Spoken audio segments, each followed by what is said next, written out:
Hi guys, welcome back to my YouTube channel. If you're new here, welcome to my channel. If you're new here, welcome to my channel. I speak about different things in my channel, so if you are interested in that, go ahead and hit the subscribe button. Today I have an interesting case. I did start a new series where I talk about crimes that made law change, and this one is really interesting to me because this is about the Tylonol murders. So a long time ago, Tylonol's caps were really easy to open, but their tabs, you could break it, and that little white powder that they had in the Tylenol, you could pour it out and put other things in it, like any type of drugs, put it back together and put it back on the shelf. Do not ask me how they did it, because I don't know. I don't even think they even know who did it. I think this is really an unsolved case. So this was one that I really wanted to talk about because you would see what the changes that they did and all that. So yeah, let's go ahead and get started.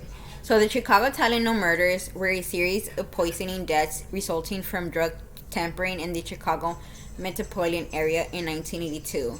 The victim consumed Tylenol brand as a platinum capsule that had been iced with poison cyanide. 7 people died in the original poisoning, and there were several more deaths in sequence copycat crimes.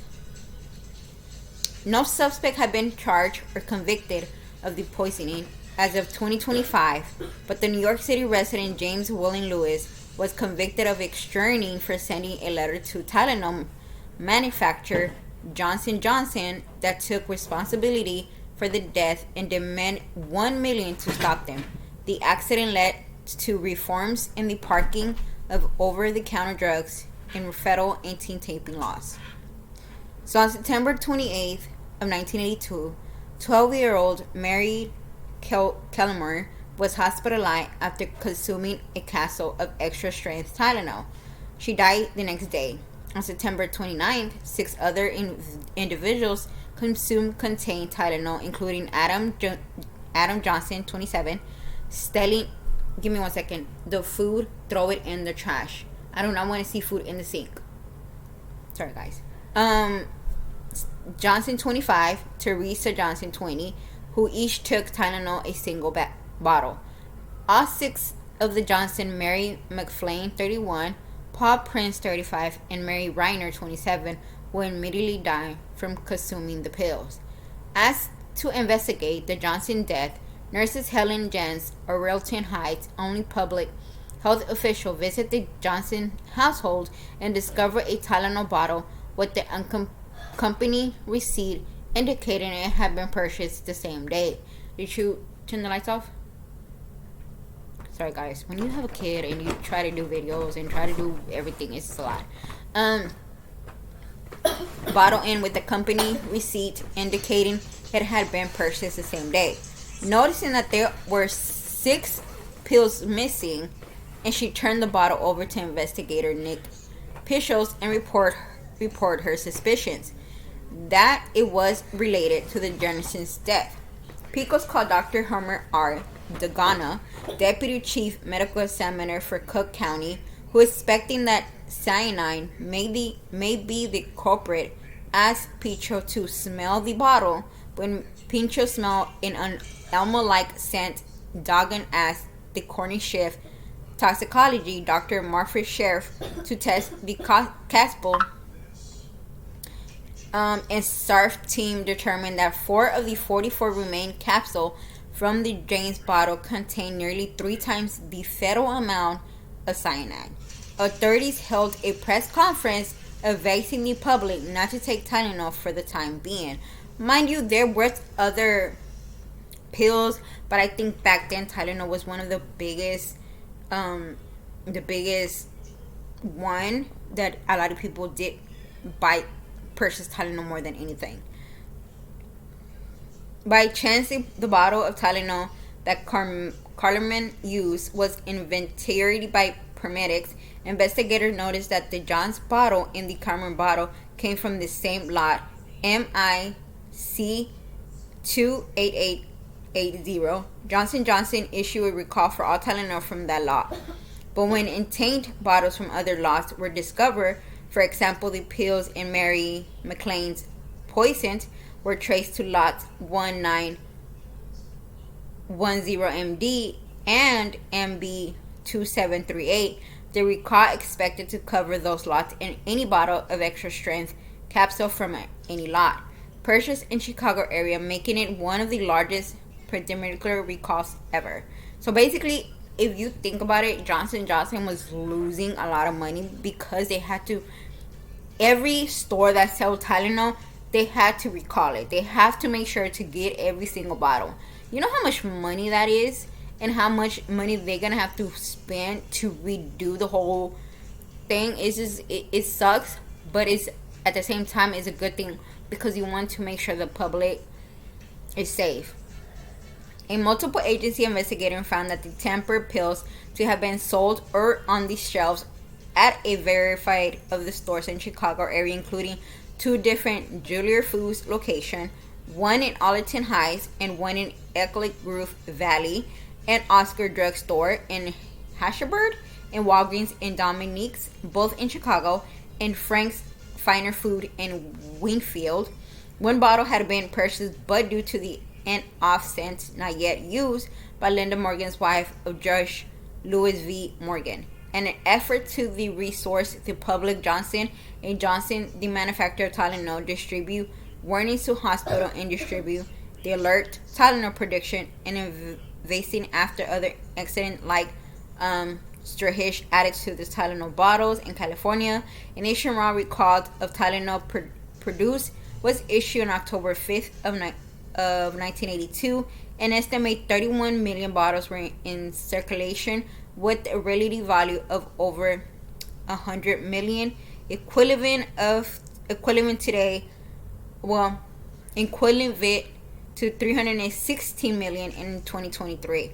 So basically, you had Johnson have to recall every single Tylenol bottle, not just in Chicago, but everywhere in the world, even in hospital. That is crazy. I don't know who in their right mind would have the time to just sit there and go through every bottle and just like put on, like, what? I really do, allegedly, I do believe that it had to be somebody that worked with the company. There's just no way. The company also averts into national media for individuals not to consume any of their products that contain a counterfeit after it was determined that only these capsules had been tampered with. Johnson also offered to exchange Tylenol capsule already purchased by the public for soiled tables. So, mind you, like I said, Tylenol was really good. But imagine other pill companies. They're like, hey, I'm not trying to make fun of this situation, but I'm like, just imagine other companies saying, hey, yeah, we're about to make money. Because at that time, Tylenol and Johnson was like a big company. So like, Alvin or any other, what other pills were there that people were using? Like other companies that, like other pills company, they were probably like, hey, we're about to make money because Tylenol, it just, you know how people are competitive. Customers at airports outside the USA were asking visitors if they brought Tylenol medicine with them. Detained capsules were found to have been manufactured at 2 different locations, Pennsylvania and Texas, suggesting that the capsules were tampered with after the product had been placed in the store shelves for sale. Then police hypothesized that was the someone had taken bottles off the shelf. Local stores in the Chicago area placed poison cyanide in some of the capsule and then placed the package back in the store shelves to be purchased by unknowing customers. But like, how do you, what? I don't get it. Like, so what, you purchase the thing? Like, it had to be somebody that worked in the company. Like, there's just no way. And some of, well, you know what? It could have been, now that I think about it, it could have been somebody that worked with these stores, because mind you, there's people that work with, like, say Walgreens, they have to come like what in early in the morning before the store opens to put everything in shelves. So it could have been that. It could have been somebody that worked with these food where these products Tylenol were sold. They came early in the morning. Somehow, some way, they took the bottles, a few bottles. They opened it. They put cyanide. They put the bottles back, and then they put it in the shelf. Nobody would see anything because it's just their normal job. I don't know if they looked at that, if they went that route, but that was just, I hope they did. In addition to 5 bottles led to the victim's death, a few of contained bottles were later discovered in the Chicago area. In early of 1983, the FBI requested Chicago Tribune Columbus Bob Green publish the address and grave location of the first and youngest victim, Mary Cornell. The story, written by the Cornell family consent, was prospered by the FBI criminal analyst John Douglas in the theory that the perpetrator may visit the house or guest site if they were made aware of their location. Both sites were kept under 24 hours video surveillance for several months, but the killer did not surface. A surveillance photo of Paula Prince purchasing cyanide temp Tylenol at the Walgreens at 1601 North Welland Street, Chicago, was released by the Chicago Police Department. Police believe that a birder man seen just feet behind Prince may be the killer. So here's the suspect. During the intentional investigation, a man named James Williams Lewis was accused of sending a letter to Johnson & Johnson demanding $1 million to stop the semi-induced murders. Upon his arrest, Lewis told authorities how the person behind the attacks may have carried out the killings by buying Tylenol, adding cyanide to the bottles, and returning them to the store shelves. Wait, I thought pills were not... You cannot return pills. I don't think you can. No, I don't think you can return pills. Why would you? No, I don't think you can return pills. Unless it's open, then yes, but I don't think you can return pills. You should not be allowed to, but that's just me.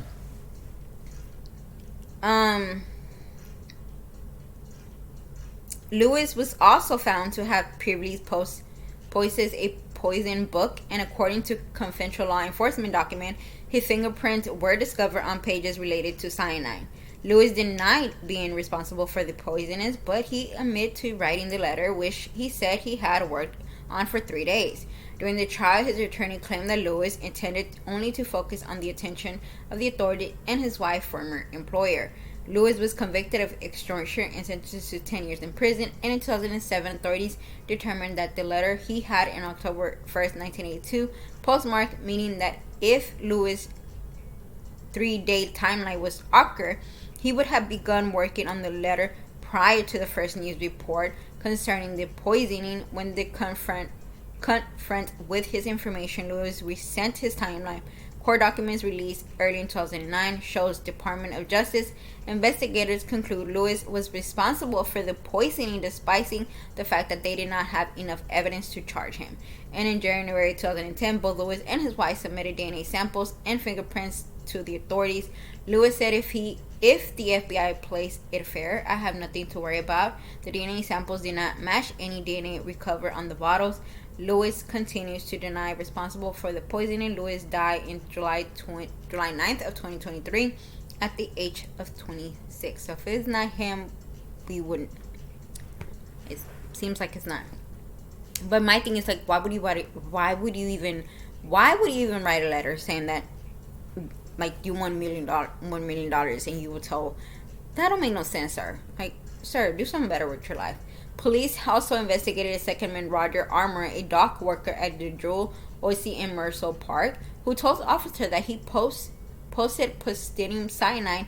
Bar owner Mark Singler, whose establishment Arnold frequently reported Arnold to the police, saying that Arnold had discussed killing people with the white powder and had become increasingly erratic after his marriage has dissolved. Sorry, guys.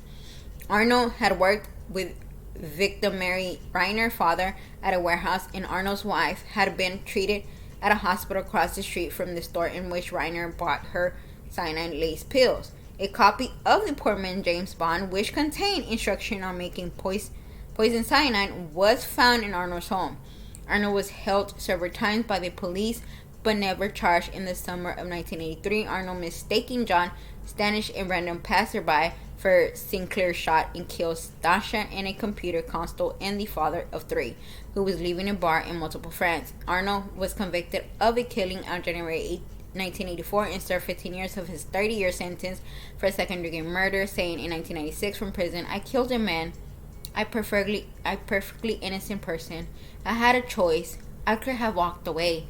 He died in June 2008. In 2010, Arnold's body was exhumed and subsequently reburied so that his femur bone could be removed for DNA testing. Arnold's DNA did not match the DNA samples to discover on bottles. People, stop trying to be the, stop trying to put yourself in crimes that you did not commit. Because I'm telling you right now, FBI and the detectives, just to solve the case, will basically make you think you did it when you really didn't. If you confess to a crime that you did not do, the FBI and the detectives will do whatever it takes just to solve the case. They're like, you know what? I'm done. You did it. We'll tell you what to say. They will tell you what to say. Stop confessing to things you did not do. Because trust me, I've seen what's behind. I've never gone to prison, people, but I've seen too much true crime. I've heard too much true crime. In prison does not look. It is not a hotel, okay? It's not a five hotel, okay? It's crazy out there in those streets inside the prison, okay? I'm sorry. I've never been in prison. I'm just saying. Now, in early January 2009, Illinois authorities renewed the investigation. Federal agents searched the home of Lewis in Cambridge, Massachusetts, and seized a number of items. I can never say Massachusetts. I don't even know if I'm saying it right, but whatever. And seized a number of items. In Chicago, an FBI spokesman declined to comment, but said, "Well, have something to release later, possibly." And in 2010, DNA samples were collected from Lewis and Arnold, whose body was exhumed. For that purpose, neither the DNA matched DNA samples found at the Tylonol bottles.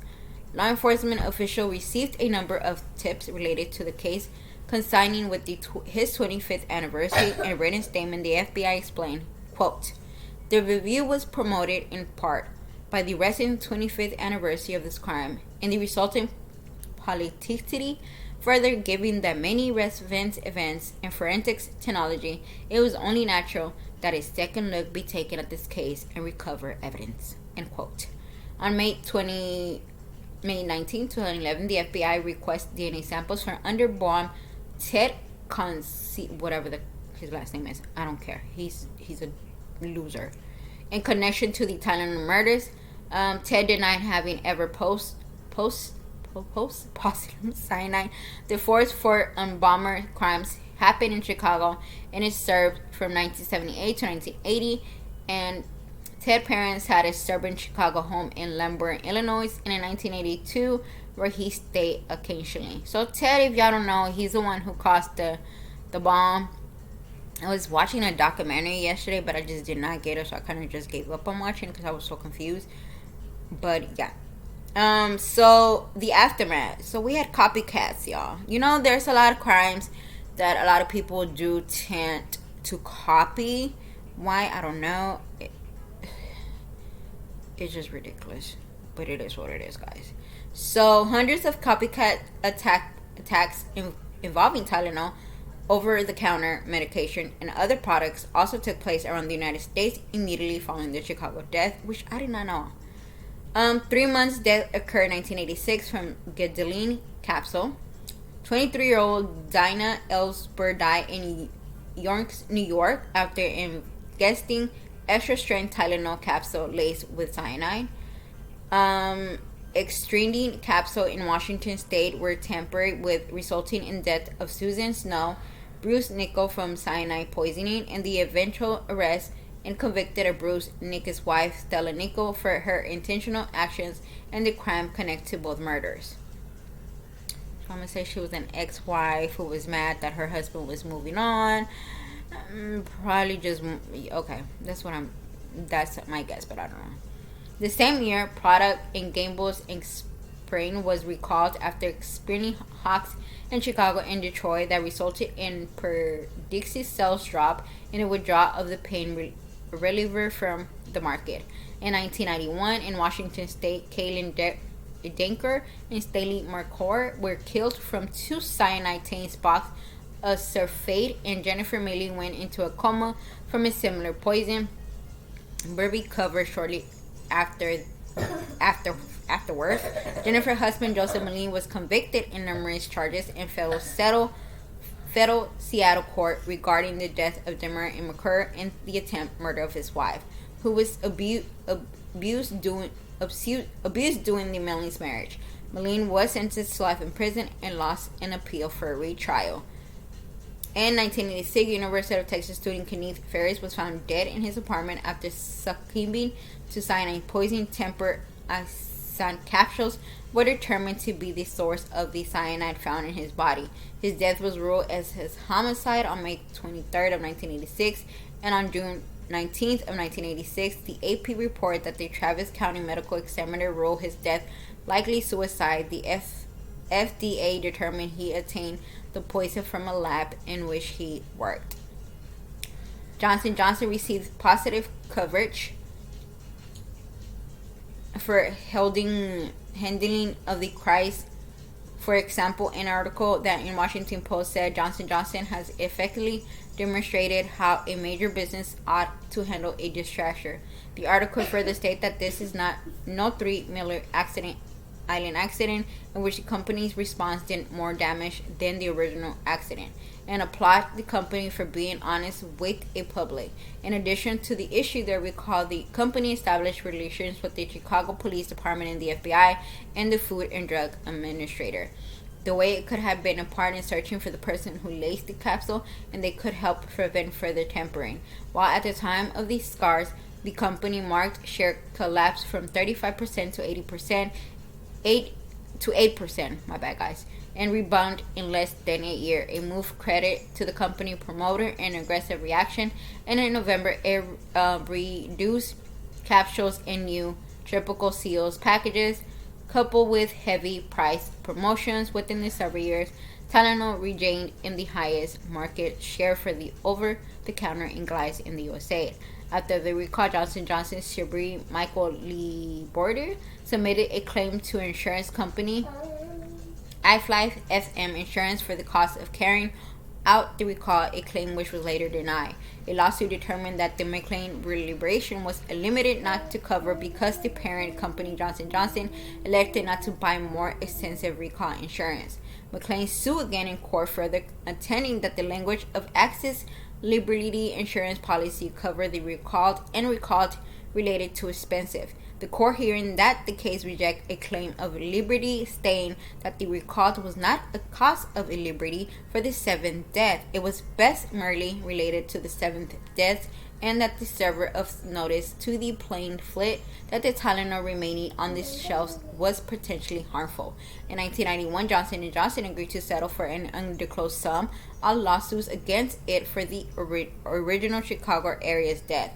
Robert Griffin, a spokesman for Johnson & Johnson, stated that though there was no way we could have anticipated a criminal tampering with our products or prevent it, we want to do something for the families and finally get the tragic event behind us.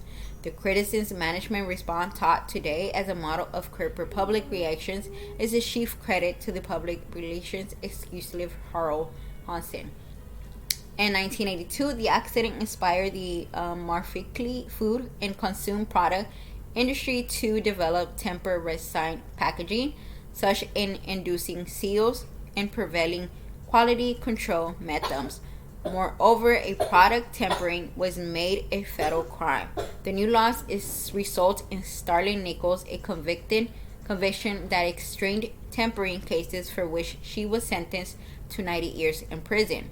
Additionally, this accident promoted to particularly industry to move away from capsule, which were easy to contain as forgiving substance could be placed inside without overvising signs of tampering. Within the year, the FDA introduced more strained reflections to avoid products tampering This led to the eventually replacement of the capsule with soil capable.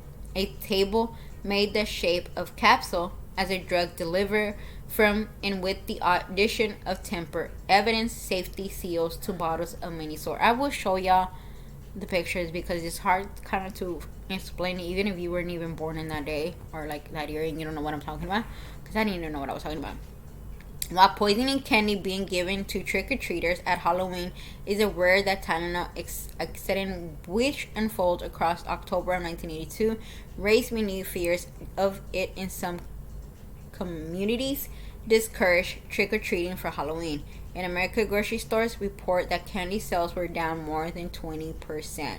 So that is the case of the Tylenol. This case, guys, I'm telling you, this case to me was like so crazy. And for us not to even know still today who did it and why they did it. I mean, why they did it is because they're like crazy.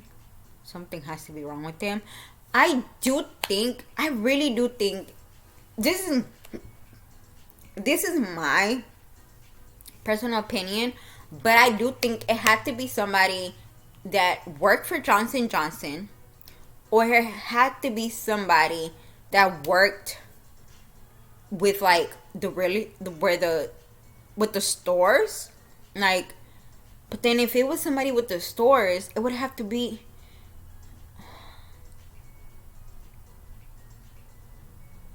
I mean, it could have probably been somebody that did work with Johnson & Johnson. What are the drivers? You know how Walmart has like those four-wheelers and somebody has to drive to every single Walmart and take the packages out and the boxes. I wonder if that was the case. Like, I wonder if whoever worked for Johnson & Johnson, I don't know, guys, but that's my thing. It had to be somebody that worked for Johnson & Johnson, the guy that delivered the boxes and the products to every store that they were supposed to be delivered to. Because if it couldn't have been somebody that worked, because there was different Tylenol, different people that purchased the Tylenols in different stores. So they could have not been people that worked with the store. It had to be somebody that worked with the company. That's my opinion. But let me show y'all. So let me show y'all Tylenol. Let me see.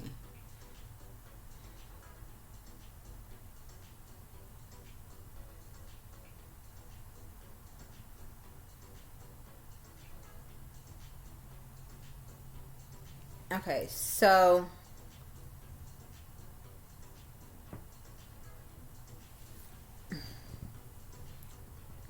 this is Tylenol. Now, don't they have to, like, this is what the pills used to look. So you see that little, let me show you. You see that little pill right there? Okay. So it was easy. All you had to do was break it, and put the sign on, and then put it back together. How did you put it back together? I don't know. I do not know. But let me tell you. Oh, look. So here's this is how it looks. So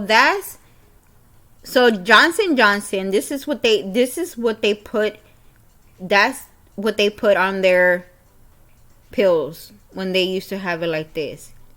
I know this is not the sign on. I hope not.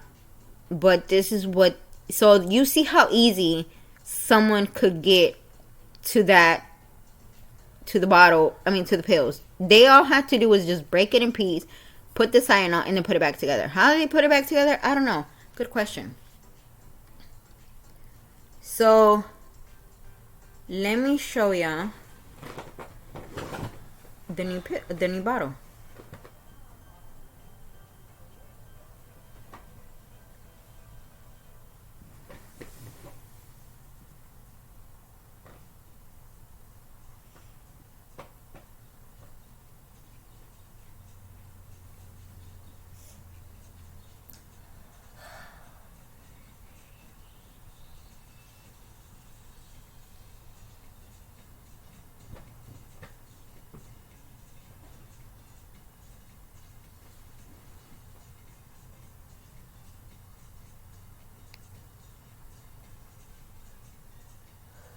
bottles.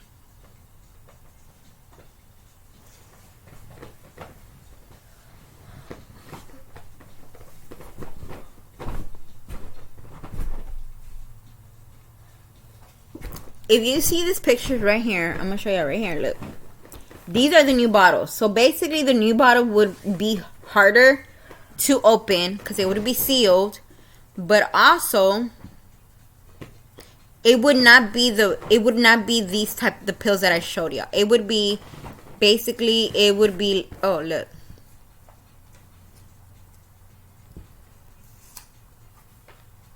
So y'all see this, right? Y'all see this, right?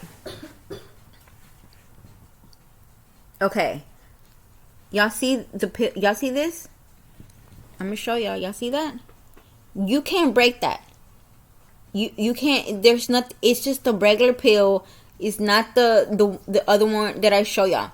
That's what Johnson had to do to protect the thing. So you couldn't break that, and there was nothing gonna come out of it. It was, you just had to swallow. The bottle, it was harder to open because it was like you had to press down and it was sealed. So they did make it very, very hard for people to open. This is a sport bra, guys. This is a sport bra, YouTube. It's not a damn bra. It's a sport bra. It's the difference. But that's what they did, and I hope to God that we find who did it, because one, I want to know. I really do. And two, I think the families need answers. The family, I think they got money out of it, but they didn't say how much, and I hope they did, because it just, why would, I don't know, oh, guys, sometimes there's cases that I like read to y'all and I don't even understand it myself, even before I read it to y'all. I just don't understand it. What do y'all think, guys? Like, what do y'all think? Tell me what y'all think on this one, because this one I really do feel like it had to be somebody that worked for them. For what reason? I don't know. But like, I just wouldn't. Why? Like, why would you want to kill innocent people? Like, you working for Johnson Johnson, $1 million company, and you're just like, what is wrong with y'all? I just don't get it. And then the copycats, to me, that was just ridiculous. Like, okay, especially the one with the wife. Like, you kill your ex-husband and you kill the mistress. I don't even know if he. I don't even know if she knows. I think she was really just trying to kill the husband, but I guess she didn't think it through. I don't know, guys. This one is. Oh, this one is just, I don't know. I hope the family of the victims are doing good, and I hope that the victims are resting in peace. And I do hope that one day we get answers. And I'm glad how Tylonol did the way they took it, and they did their genuinely. They didn't freak out. They didn't like, oh my god, we're about to lose money. They did it. The way they solved, like the way they handled the situation was, and I feel like in a way that not a lot of other people would have been able to handle it. Some other people would have lost their, and wouldn't even care. They would just care about their money. And I think Johnson Johnson did it to where, hey, yes, we're gonna lose a lot of money. We're gonna have to do all this, but I'd rather lose money than having more people die. And I think they handle it really good. But yeah, guys, that is it for today's case. I hope you all enjoy it. If you have any other cases you want me to speak about, let me know. I will see y'all soon with another video. Bye.